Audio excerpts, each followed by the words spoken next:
Bismillahirrahmanirrahim. Assalamualaikum warahmatullahi wabarakatuh.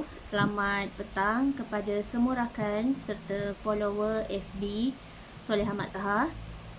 Okey, dah beberapa hari kita tak bersua di media sosial. Okey, apa khabar anda semua hari ni? Di hari Isnin ni, Soleh doakan agar semuanya dalam keadaan sihat walafiat, sentiasa diberikan kemudahan dalam setiap urusan yang kalian lakukan hari ini dan hari-hari seterusnya, semuanya dipermudahkan oleh Allah Subhanahu Wa Taala. Okey, hari ini merupakan sharing ilmu Soleha di wall hari yang ke-325. Alhamdulillah. Tajuk hari ini adalah apakah perkara yang kalau kita tak tinggalkan, insya-Allah hati kita akan bahagia. So jangan pernah tinggal perkara ini kalau kita nak bahagia, insya-Allah. Okey, boleh tolong share dan boleh tolong kongsikan laju-laju Soleha punya link FB live pada hari ini supaya lebih ramai orang yang akan dapat manfaat daripada perkongsian ilmu yang berkat, insya-Allah. Okey, hari ini Soleha nak share. Kalau kita nak bahagia, jangan tinggalkan 5 perkara ini. Okey, yang pertama adalah sedekah. Walaupun kita dalam keadaan sempit, lagi kita perbanyakkan sedekah. Sebabnya sedekah, dengan jalan sedekah ni akan lebih membuka ruang rezeki dan pintu rahmat, insya-Allah. Lebih banyak kita sedekah, lebih banyak kita menghulur, lebih banyak kita memberi, insya-Allah. Walaupun keadaan kita sempit, kita ada cukup-cukup je, tetapi janji Allah, orang yang bersedekah ni dia tak akan pernah miskin. Tetapi rezeki yang dia peroleh tu akan menjadi rezeki yang berkat, rezeki yang cukup, rezeki yang melimpah ruah, insya-Allah. Rezeki ini akan memberi kebahagiaan kepada seluruh ahli keluarganya. Sebab zaman sekarang ramai yang risau. Dia kata, saya ada cukup-cukup makan je, saya ada duit sekeping ni je, macam mana saya nak sedekah? Cuba anda, walaupun ada sekeping tu, walaupun dalam keadaan sempit, sedekah je. Sebabnya sedekah kita ni pasti dibalas oleh Allah Subhanahu Wa Taala, insya-Allah. Orang yang banyak bersedekah ni, the more you give, the more you get. Dan apa yang kita sedekah tu, pahala asbab bersedekah tu akan kita bawa hinggalah ke hari akhirat, dan itulah yang akan menjadi saham akhirat kita. Itulah hak milik kekal kita. Tetapi segala harta apa yang kita ada sekarang ni bukan kepunyaan kita. Belum tentu ia kepunyaan kita sampai hari akhirat. Tetapi janji Allah, apa yang kita sedekahkan tu, apa yang kita berikan kepada orang lain tu, pahala asbab bersedekah tu lah hak milik kekal kita. So jangan berhenti untuk bersedekah. Jangan lokek, jangan ada perasaan bakhil, jangan ada perasaan kedekut dalam hati kita. Lagi kita sempit sebenarnya, lagi kita kena banyak bersedekah. Lagi kita rasa susah hidup ni, lagi kita banyak bersedekah. Sebabnya sedekah ni akan membuka lorong-lorong, pintu-pintu rezeki, pintu rahmat dari pelbagai arah. Kadang-kadang kita pun pelik, tiba-tiba ada orang bagi makanan, tiba-tiba ada orang sedekah duit. Rezeki yang tak disangka-sangka asbab kita banyak bersedekah, insya-Allah. Okey, itu yang pertama. Jangan pernah tinggal perkara ini kalau kita nak bahagia. Yang pertama tadi, bersedekahlah walau dalam keadaan kita sedang sempit. Okey, yang kedua, perkara apakah yang kita jangan tinggalkan untuk kita peroleh rasa bahagia ni adalah senyum dan syukur walau dalam keadaan sedih. Walau kita dalam keadaan kehilangan ke, kita dalam kesakitan ke, kita diuji dengan kematian ke, jangan lupa untuk senyum. Sebabnya takkan kita nak meratapi seluruh kehidupan kita, sampailah kita dah meninggal dunia pun kita nak terus bersedih. Takkanlah kita nak terus menangis. So, dalam keadaan sedih ke, dalam keadaan diuji ke, pastikan diri kita ni bersyukur dulu. Bersyukur dulu, maniskan muka kita, banyakkan senyuman, insya-Allah. Sebabnya segala ujian dan duka yang Allah berikan ni adalah untuk mendekatkan diri kita dengan Allah Subhanahu Wa Taala. Inna ma'al usri yusra. Setiap kesusahan pasti ada kemudahan. Ini janji Allah. Dalam surah Al-Insyirah diulang 2 kali. Allah ulang 2 kali, fa inna ma'al usri yusra, inna ma'al usri yusra. Setiap kesusahan, setiap kesulitan pasti akan diiringi dengan kemudahan satu hari nanti. Adakah kita sabar? Adakah kita reda? Adakah kita terus dekat dengan Allah? Itulah yang menentukan kebahagiaan kita.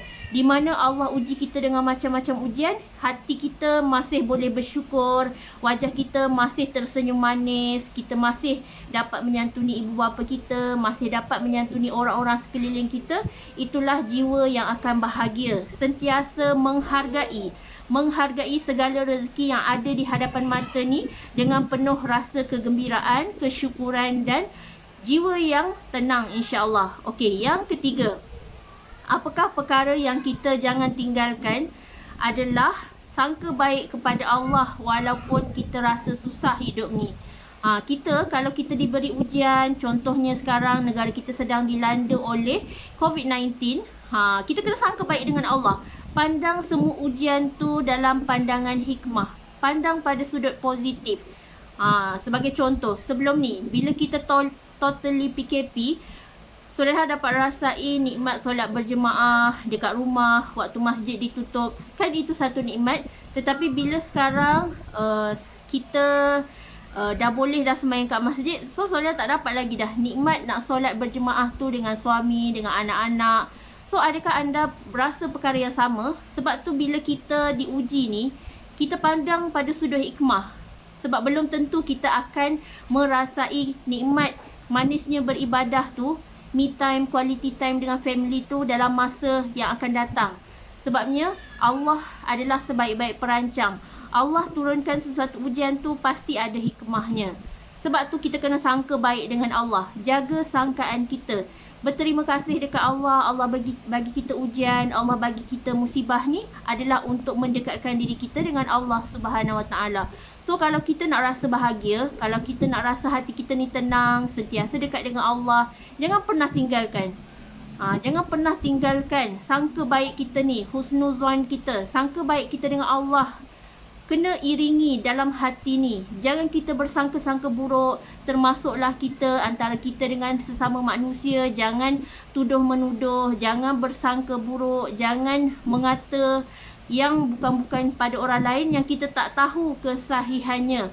Sebabnya aib manusia ni sentiasa Allah tutup, tetapi kita sendiri yang sengaja untuk menyebar-nyebarkan aib orang dengan merasakan diri kita je yang betul. So elakkan untuk bersangka-sangka buruk dengan manusia. Terutama sekali jangan kita bersangka buruk dengan Allah. Sebab Allah bagi kita ujian, Allah bagi kita segala nikmat rezeki ni adalah mengikut usaha kita. Man jadda wajada wa man zara'a hasada. Okey, yang keempat, perkara yang kita jangan tinggalkan kalau kita nak bahagia adalah solat. Solat walaupun sakit. Setengah orang dia bagi alasan, saya sakit, saya tak boleh solat lah. So dekat sini, walaupun kita sakit macam mana pun, di hujung-hujung nyawa pun, sedang nazak pun, tak mampu nak angkat badan kita pun, kita sebagai umat Islam telah diajar untuk solat. Solat baring, solat dengan isyarat kelip mata, solat dalam keadaan duduk kalau tak mampu berdiri, solat dalam keadaan baring kalau tak boleh nak duduk. So Allah itu memberi kemudahan. Allah bagi rukhsah. Di mana kemudahan ni adalah kepada orang yang sakit. So jangan kita bagi alasan, saya sakit lah tak boleh solat.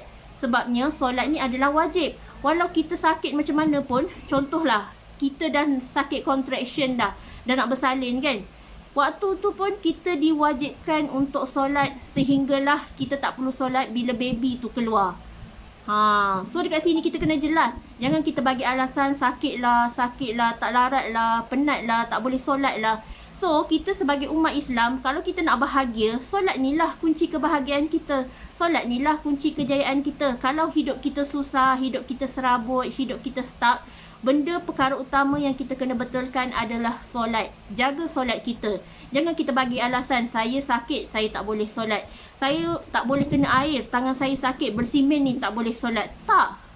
Islam ni dah ajar dah macam mana kita kalau tak boleh kena air, kita kena kita kena buat teknik tayamum. Kalau kita tak boleh nak solat secara berdiri, kita boleh solat duduk. Kalau kita tak boleh nak solat, nak angkat tangan pun tak mampu, gunakan isyarat mata. Isyarat mata. Semuanya ada praktikal diajar di dalam Islam. Cuma kita ni, adakah kita menitik beratkan kewajipan solat tersebut? So, kalau kita nak bahagia, jangan pernah tinggalkan perkara ini. Yang keempat adalah solat. Walaupun dalam keadaan sakit, wajib kita solat. Jangan pernah tinggalkan solat. Mana-mana solat yang kita tertinggal secara tak sengaja, ganti balik. Kodokkan balik solat-solat kita yang lalu. Kalau kita tak sure, just gantikan sahaja.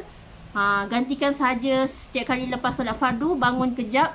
Niat untuk kita kodok solat-solat kita lama. Mana tahu kita ada tertinggal ke, tertidur ke, apa ke zaman kita jahil dahulu. Kodok balik, ganti balik, insya-Allah. Okey, yang kelima, perkara yang kita jangan tinggalkan kalau kita nak bahagia adalah mengaji. Mengaji walau kita busy macam mana pun. So, kita jangan tinggalkan Al-Quran kita. Kita pergi bercuti ke, kita pergi travel ke, kita pergi kenduri ke, pergi mana-mana saja, program apa-apa, jangan tinggalkan Al-Quran walau sehari. Sebabnya Al-Quran ni adalah penawar hati. Sebab manusia ni penuh dengan ujian penyakit hati. Kejap-kejap rasa cemburu dengan rezeki orang. Kejap-kejap rasa iri hati dengan kejayaan orang. Kejap-kejap rasa tak suka tengok orang tu je. Orang tu je dapat. Orang tu je. So, dalam hati kita ni penuh dengan penyakit hati. Dan cara untuk ubat dan bagi penawar untuk hati kita yang sedang dalam penyakit ni, insya-Allah banyakkan mengaji. Banyakkan mengaji, banyakkan membaca ayat-ayat Al-Quran. InsyaAllah jiwa kita akan tenang. Kalau dalam keadaan serabut sekalipun, kita stres, penat kerja, luangkan masa. Luangkan masa 5 minit, 10 minit, duduk sekejap, mengaji. Sebabnya dengan mengaji ni, hati kita akan tenang. Dan Alhamdulillah, cubalah istiqomah. Kita tak mampu satu hari satu juzuk, mengajilah satu hari satu muka surat. Kalau tak mampu satu hari satu muka surat, mengajilah satu hari satu ayat. Tetapi alangkah zalimnya kita kepada diri kita. Kalau kita hanya memberi alasan nak mengaji satu hari satu ayat je, cuba bayangkan Allah bagi kita 24 jam. Tetapi wajarkah kita hanya meluangkan masa sehari kita untuk baca satu ayat je? Kejam kita dekat diri kan? So, luangkan masa. Lagi banyak kita mengaji, lagi tenang kita, lagi lancar urusan kita. Masa kita pun berkat. Dan kalau nak tahu, tanda masa kita ni tak berkat adalah kita tak sempat langsung nak mengaji. Sebab tu hidup kita tunggang langgang, kita sibuk dengan keduniaan, tetapi kita penuh dengan kepenatan. Pahala kita tak dapat, ibadah kita tak rasai kemanisannya. Rezeki kita pun banyak bocor sebab kita tak jaga hak Allah. Allah suruh kita dekat dengan dia, bukan makin jauh. Allah suruh kita jaga ibadah kita. Allah suruh kita jaga amalan kita, improve. Bukannya makin teruk, bukan makin berkurang. Tetapi cuba didik diri, tarbiyah diri untuk tingkatkan amal ibadah kita dari sehari ke sehari. Cuba untuk istiqomah, jangan off. Jangan off terus, tetapi cubalah istiqomah walaupun sedikit, tetapi dilakukan secara berterusan. Itulah istiqomah yang terbaik dalam Islam. Jangan pernah tinggalkan mengaji kalau kita nak jiwa yang lapang. Kita nak kubur kita nanti lapang, waktu kita dah meninggal, kubur kita lapang, kubur kita bersinar, bercahaya, rasa sejuk je dalam kubur. Banyakkan mengaji. Jaga solat kita, jaga sedekah kita, jaga hubungan kita sesama manusia. Jangan sakitkan hati orang lain, jangan cemburu dengan rezeki orang lain, jangan sebarkan aib orang. Just amar makruf nahi mungkar. Lakukan apa yang Allah suruh dan tinggalkan apa yang Allah larang. Itulah cara bagaimana kita nak bahagia. Kalau kita nak bahagia, buat. Jangan pernah tinggalkan. InsyaAllah kalau kita jaga semua ni, rezeki kita pun akan menjadi rezeki yang berkat. Hidup kita pun akan tenang, bahagia. Hati kita lapang, insyaAllah. Okey? Semoga bermanfaat untuk anda semua perkongsian Solehah hari ini.